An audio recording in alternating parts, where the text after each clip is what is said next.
வணக்கங்க. கொஞ்ச நாளைக்கு முன்னாடி இதே சேனல்ல ஹைதராபாத்ல ஒரு ஐஏஎஸ் ஆஃபீஸரோட கோடிக்கணக்கான பணத்த எஸ்பிஐல ஒரு எம்ப்ளாயி எப்படி சுட்டுக்கிட்டாங்கிறத பேசினேன். எப்படி அவருக்கு தெரியாமயே அவர் பேர்லயே ஒரு இன்டர்நெட் அக்கவுண்ட் கிரியேட் பண்ணி, அது மூலமா அவருக்கு தெரியாமயே பணத்த எடுத்துட்டாரு. அவரு எனக்கு இன்டர்நெட் வேணுங்கிறதுக்கு எந்த கன்சென்ட்டும் குடுக்கல. அவர் இன்டர்நெட் அக்கவுண்ட்டும் யூஸ் பண்ணவே இல்ல. இது ஸ்டேட் பேங்க் ஆஃப் இந்தியா அந்த டைம்ல அந்த கேஸ டீல் பண்ணாம விட்டு, அவர் போய் கோர்ட்ல போய் கன்சியூமர் கோர்ட்ல போய் சண்டை போட்டு வாங்குற மாதிரி ஆச்சு. இது ஒரு case State Bank of India public sector. இந்த பிரைவேட் செக்டர் பேங்க்லாம் நல்ல சர்வீஸ் குடுப்பாங்க, சூப்பரா பண்ணுவாங்க அப்படின்னு பேர் பெற்றவங்க. ஆனா உண்மையில என்னன்னா, இந்த ரிலேஷன்ஷிப் மேனேஜர்லாம் உங்க பாக்கெட் எப்படி அடிக்கிறதுங்கிறது தான் பார்த்துன்னே இருப்போம். நான் பாக்கெட் அடிக்கிறதுன்னா, நான் திருடுறாரு அது மாரிலாம் சொல்றதில்ல. ஒரு வயசானவங்கள எப்படி எக்ஸ்ப்ளாய்ட் பண்ணுவாங்க அப்படிங்கிறத உங்களுக்கு சொல்கிறேன். இது எல்லா ப்ரைவேட் செக்டர் பேங்க்குக்கும் பொதுவும். என்ன பண்ணுவாங்கன்னா, வேண்டாதவங்க ப்ராடக்ட் இன்சூரன்ஸ் விற்பாங்க.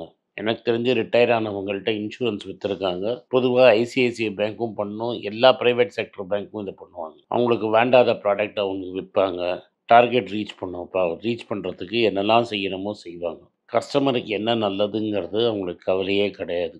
அவங்களுக்கு என்ன வேணும், அவங்க டார்கெட் எப்படி ரீச் பண்ணணும் அப்படிங்கிறது தான் இவங்க கவலை. இப்போ ஸ்டேட் பேங்க் ஆஃப் இந்தியா அது மாதிரி ஆயிடுச்சு. ஏன்னா எல்லா இடத்துலையும் எங்கேயும் எல்லா இடத்துலையும் கான்ட்ராக்ட் எம்ப்ளாயி தான்.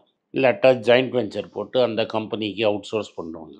எப்படி இப்போ எஸ்பிஐ கார்ட்ஸ்னு ஒரு தனி கம்பெனி ஆயிடுச்சு. அது மாதிரி இப்போ ரீசெண்டாக ஒரு பெரிய கதை நடந்தது. அந்த கதையை பற்றி தான் நான் பேச போனேன். மீனாட்சி கற்பூரியான்னு பாம்பேயில் ஒரு வயசானவங்க, சீனியர் சிட்டிசன்னு சொல்கிறாங்க, ஏஜ் தெரியல.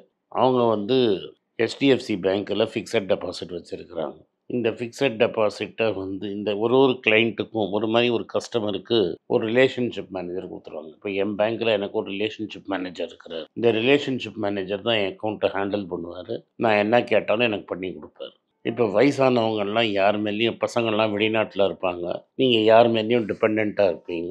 ஸோ இவன் நாசூக்கா உங்கள்கிட்ட பேசி ஈஸி வந்துட்டான்னா அவனை நம்பிடுவீங்க. அவங்க ஒரு பெரிய பேங்க்லேன்னு வரான், அவங்க எல்லா இந்த செக்கெல்லாம் அவங்க பண்ணியிருப்பாங்க. இந்த அவங்களோட கேரக்டர் செக் எல்லாம் அவன் பண்ணியிருப்பாங்க. ஒரு பேங்க்லேருந்து வரான்னா ஒரு நம்பிக்கை தான். ஏன்னா எங்கள் காலத்துலலாம் பேங்க் முன்னெல்லாம் ரொம்ப கம்மியாக இருக்கும். ஒரு பப்ளிக் செக்டரில் பேங்க் மேனேஜர்னால் ஒரு மதிப்பு மரியாதைக்கும் ஒரு இவராக இருப்பார். ஸோ இந்த பாயல் கோத்தாரி என்ன பண்ணாங்க, மீனாட்சி கற்பூரியா வீட்டுக்கு போய் உங்களை சர்வீஸ் பண்ணுறேன், சப்போர்ட் பண்ணுறேன், அதை பண்ணுறேன், இதை பண்ணுறேன்னு பேசுறது, அவங்களுக்காக செக்கை வாங்கி பேங்க்கில் போடுறது, அவங்களுக்கு சின்ன சின்ன ஹெல்ப் எல்லாம் பண்ணுது, வீட்டில் சாமான் கரிகாலம் வாங்கி போடுறது, இப்படி சர்வீஸ் கொடுக்குறேன், சப்போர்ட் கொடுக்குறேன்லாம் பண்ணிட்டு இருந்தாங்க. பேசிக்லி பேங்க்கு என்கரேஜ் பண்ணியிருக்கு இவங்கள போய் வீட்டில் சர்வீஸ் பண்ணுறதுக்கு. இது எல்லா பேங்க்கும் பண்ணுறது தான். இப்போ நான் கூப்பிட்டா என் ரிலேஷன்ஷிப் மேனேஜர் வீட்டுக்கு ஓடி வருவார். அது மாதிரி இப்போ நான் ஃபோன் பண்ணி சொன்னால் எனக்கு பணத்தை முன்னாடியே அனுப்பிச்சிடுவார். அப்புறம் நான் கையெழுத்து போட்டு செக் கொடுக்கலாம். இல்லாட்டா என் செக்கை நான் கையெழுத்து போட்டு கொடுத்தேன்னா கரெக்டாக பண்ணிவிடுவாருன்னு எனக்கு ஒரு நம்பிக்கை இருக்கும். பட் என் டீமில் அதை மானிட்டரும் பண்ணிகிட்டே இருப்பாங்க, என்ன நடக்குதுன்னு. இந்த அம்மா என்ன பண்ணினாங்கன்னா, பல செக்கில் இந்த பாயல் கோத்தாரின்னு இருக்கிற ஹெச்டிஎஃப்சி மேனேஜரு பல செக்கில் இந்த மீனாட்சி கற்பூரியாட்ட கையெழுத்து வாங்கிட்டாங்க. கையெழுத்து வாங்கிட்டு என்ன பண்ணாங்க, பேங்க்குக்கு போய் அவங்களுக்கு தெரியாமையே, ஏன்னா இவங்க தானே ரிலேஷன்ஷிப் மேனேஜரு, இந்த வயசான அம்மாவுக்கு தெரியாமையே அவங்களோட இமெயில் ஐடி, எஸ்எம்எஸ் எல்லாம் மாற்றி விட்டாங்க. நம்மளாம் டெய்லி பார்க்குறதே கிடையாது. ஆனால் 4 நாளைக்கு மெசேஜ் வரலன்னா கண்டுக்க மாட்டோம். இந்த அம்மா எதுக்கு மாற்றினாங்கன்னா, அவங்க அக்கௌண்ட்டில் என்ன நடக்கிறதுன்னு இந்த அம்மாவுக்கு தெரியக்கூடாதுன்னு.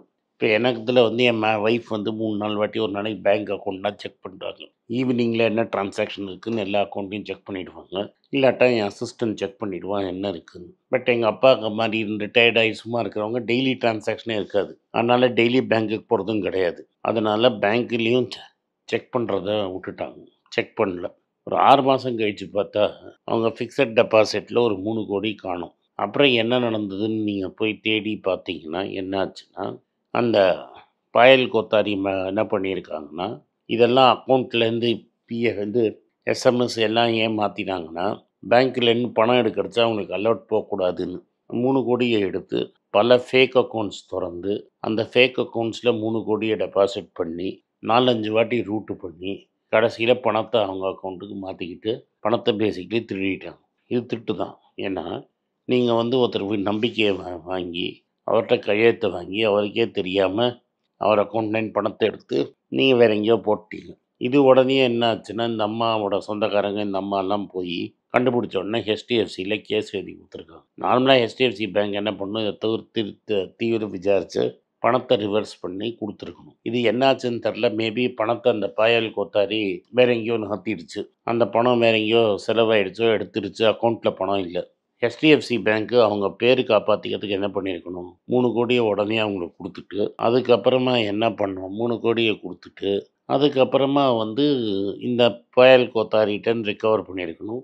இல்லாட்டா அவங்களுக்கு ஃப்ராடுக்காக நிறைய இன்சூரன்ஸ் இருக்கும், அதுலேருந்து எதாவது க்ளைம் பண்ணியிருக்கலாம். புயல் கோத்தாரியை பிடிச்சி போலீஸில் கொடுத்து முடிஞ்ச மட்டும் ரிகவர் பண்ணியிருக்கலாம். அட்மோஸ்ட்டு ஒரு குவார்ட்டருக்கு பல ஆயிரம் கோடி சம்பாதிக்கிற பேங்க்கு ஒரு கிளைண்ட்டை ரீட்டைன் பண்ணிக்கிறதுக்கு அந்த 3 கோடியை ரைட் ஆஃப் பண்ணியிருக்கலாம். ஏன்னா இவங்களோட இவங்களோட ஆளு தான் தப்பு பண்ணியிருக்கான். தப்பு பண்ணது இவங்களோட ரிலேஷன்ஷிப் மேனேஜர் தான். இவங்க பேரை சொல்லி தான் அந்த பேங்க்குக்கே போயிருக்கிறோம். பேங்க் சார்பாக தான் போய் கிளைண்ட்டை பார்த்துருக்காங்க. கிளைண்ட்டை இது மாதிரி சொல்லணுன்னா இந்த அம்மா போய் போலீஸில் கம்ப்ளைண்ட் கொடுத்துருச்சு. போலீஸ்காரனாவது என்ன பண்ணியிருக்கணும், இந்த பயல் குத்தாரியை கூப்பிட்டு போய் ஜெயிலில் வச்சு முட்டி தட்டி எப்படியாவது பணத்தை ரிகவர் பண்ணலான்னு பார்த்தா ஒன்றுமே பண்ணாமல் ஆக்ஷனே எடுக்காமல் அப்படியே விட்டாங்க. அப்புறம் இது போய் ஹைகோர்ட்டுக்கு போய் இந்த ஹைகோர்ட்டில் ஒரு ஆர்டர் போட்டிருக்காங்க. அதாவது பாம்பே ஹைகோர்ட்டில் போய் இந்த மீனாட்சி அம்மா கேஸ் போட்டிருக்காங்க. அப்புறம் இந்த ஜட்ஜு ஐயோ அப்பான்னு அலறி ஆர்பிஐக்கு ஒரு நோட்டீஸு, போலீஸ்காரனுக்கு ஒரு நோட்டீஸ், ஹெச்டிஎஃப்சி பேங்க்குக்கு ஒரு நோட்டீஸ் கொடுத்து, என்னப்பா ஆச்சு, இந்த மாதிரி ஒரு கேஸ் இருக்கே, நீ ஏன்டா ரெஸ்பாண்ட் பண்ணலன்னு ஹெச்டிஎஃப்சி பேங்க்கை கிரிட்டிசைஸ் பண்ணி நீங்கள் என்ன பண்ண போகிறீங்கன்னு எனக்கு பதில் சொல்லுங்கன்னு டேட் டைமும் கொடுத்துருக்காங்க. இது மாதிரி கோர்ட்டுக்கு போய் கோர்ட்டு இந்த காக்னிசன்ஸ் எடுத்து இவங்களுக்கெல்லாம் நோட்டீஸ் கொடுத்தோன்னா இந்த பயல் கோத்தாரியை போலீஸ் அரெஸ்ட் பண்ணிடுச்சு. நான் என்ன கேட்குறேன், கஷ்டப்பட்டு சம்பாதிச்ச பணம், வயசானவங்க பணம். இது வந்து ஒரு பேங்க் அஃபீஷியல் திருடி இருக்கிறான். திருட்டு உறுதி ஆயிடுச்சு. ஃபேக் அக்கௌண்ட் ஓப்பன் பண்ணியிருக்காங்க. ஃபேக் அக்கௌண்ட் மூலமாக அவங்க அக்கௌண்ட்டுக்கு பணம் போயிருக்கு. இதெல்லாம் பேங்க்கே பார்த்துருக்கு. ஏன் பேங்க்கு போலீஸுக்கு கம்ப்ளைண்ட் கொடுக்கல? ஏன் பேங்க்கு அந்த பணத்தை ரிகவர் பண்ணலை? ஏன் பேங்க்கு கஸ்டமர் காசை வாங்கலை? இது எதுக்கு ஹைகோர்ட்டுக்கு போகணும்? ஹைகோர்ட் எதுக்கு நோட்டீஸ் கொடுக்கணும்? ஹைகோர்ட் சொன்னப்பறம் தான் போலீஸ்காரன் வருவானா? இது ரொம்ப விசித்திரமாக இருக்குது. பாம்பேயில் போலீஸ்காரன் வந்து கேஸ் எழுதக்கூடாது, எஃப்ஐஆர் போடக்கூடாது, அன்சால்வ்டு கேஸ் ஆகிடும்னா எஃப்ஐஆரே எழுதாமல் காம்ப்ரமைஸ் பண்ண பார்க்குறது இதெல்லாம் ஒரு கேஸாக? அது நோட்டீஸ் கொடுத்து இன்றைக்கி நான் உங்கள்கிட்ட பேசுகிற இன்றைக்கி ரெக்கார்ட் பண்ணுற அன்றைக்கி 13ஆம் தேதி அன்றைக்கி கோர்ட்டில் இவங்க வந்து என்ன பண்ண போகிறேன்னு சொல்லணும். என்ன பண்ண போகிறேன்லாம் சொல்ல போகிறதில்ல. இது மெயினாக நான் உங்களுக்கு கொடுக்கறது சொல்கிறது வந்து என்ஆர்ஐ பேரண்ட்ஸ் வச்சுருக்கிற பல பேர் நீங்கள் வந்து வெளிநாட்டில் உட்காந்துக்கிட்டு அம்மா அப்பாவை இங்கே தனியாக விடுறீங்க, இல்லாட்டா 300 ஊரில் இருக்கீங்க, அம்மா அப்பா தனியாக இருக்காங்க. வயசானவங்க பேங்க்கெல்லாம் ஹேண்டில் பண்ண முடியாது. கொஞ்சம் ஏமாந்தா எவனாவது இது மாதிரி ஏமாற்றிடுவான். எனக்கு தெரிஞ்சு இன்னொரு முதலியார் கேஸில் அந்த அம்மா ரிட்டையர்டு தனியாக இருந்தாங்க. இந்த அம்மா செக்கு பேங்க்கு கூட கூட்டிகிட்டு போயிட்டு இருந்தான் டிரைவர். இந்த அம்மா மாதிரியே கையெழுத்து போட்டு அந்த அம்மா அக்கௌண்ட்லேருந்து ஒரு 3-4 லட்ச ரூபா டிரைவர் கையெழுத்து போட்டு வாங்கிட்டான். ஒன்று, பேங்க்கு கேர்ஃபுல்லாக இருக்கணும். 2வது, பேங்க்கு ரிலேஷன்ஷிப் மேனேஜர்ஸ் அமிச்சாங்கன்னா அவங்க தான் பொறுப்பேற்றுக்கணும். அடுத்தது, பசங்களுக்கு ஒரு அளவுக்கு மேலே பேரண்ட்ஸுக்கு வயசாகிடுச்சுன்னா அவங்கள பேங்க்கு பணம்னு ஹேண்டில் பண்ணாமல் நீங்கள் கவனமாக கொஞ்சம் இருந்து நம்பிக்கையான ஆளை வச்சு நீங்கள் பண்ணணும். இல்லாட்டா இந்த ஐஏஎஸ் ஆஃபீஸரான கதியோ, இல்லை இந்த மீனாட்சி கற்பூரியாக்கான கதியோ, இல்லை எனக்கு தெரிஞ்ச ஒரு வயசானவங்களுக்கு ஒரு டிரைவர் அடித்த மாதிரி இது நடந்துடும். இது ரெகுலராக நடக்கிற ஃப்ராடு. தயவுசெய்து உங்கள் பணம் கேர்ஃபுல்லாக இருங்க. பேங்க் அனுப்புகிற ரிலேஷன்ஷிப் மேனேஜரை நம்பி கண்ட டாக்குமெண்ட்டில் கையெழுத்து போட்டு கொடுத்துடாதீங்க. பொறுப்பாக நடந்துக்கங்க. ரிலேஷன்ஷிப் மேனேஜர்கிட்ட ஃபில் பண்ணாத செக்கை கொடுக்காதீங்க, எம்டி செக்கை கையெழுத்து போட்டு கொடுக்காதீங்க.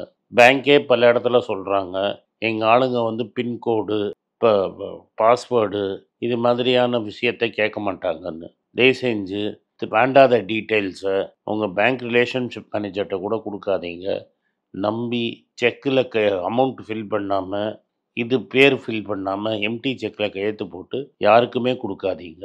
நன்றி, வணக்கம்.